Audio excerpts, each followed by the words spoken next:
এখানে যেই পিলারটা, প্রথম পিলারটা দেখা যাচ্ছে প্রায় আইলার মতো দেখা যাচ্ছে, ওই মাথার একটা পিলার আছে এই আইলের মতন। এটা হলো এই জমির এই সীমানা, এই জমির এই সীমানা। এখন বিক্রি হবে এই জমি।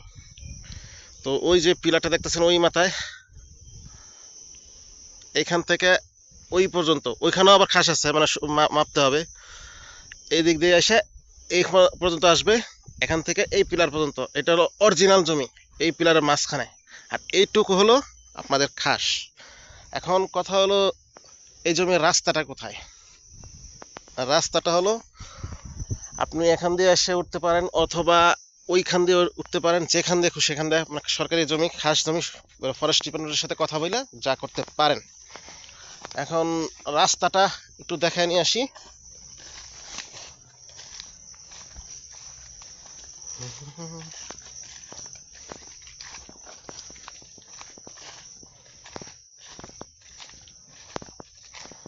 রাস্তাটা করতে হবে আর কি।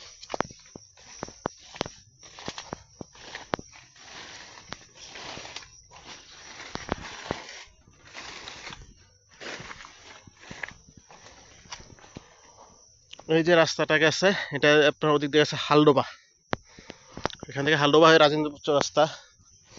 এই দিক দিয়ে গিয়ে হাতের ওই পাশে সোজা আর একটা রাস্তা গেছে, এটা হলো বিমান বাহিনীর। এই পাশে একটা যে রাস্তা গেছে আপনার ঢাকা কাপাসিয়া রোডে উঠবে। ওই যে এইখানে মোড়টা দেখা যাচ্ছে, এই যে এখানে মোড়। এই দিক থেকে আবার রুদ্রপুর হয়ে রুদ্রপুর গিয়ে উঠবে, রুদ্রপুর থেকে হুতাপাড়া যেতে পারবে। এই হচ্ছে হলো ডিরেকশন। জমির লোকেশন, জমি কোয়ালিটি দেখতে পাইছেন। ধন্যবাদ। আসসালামু আলাইকুম।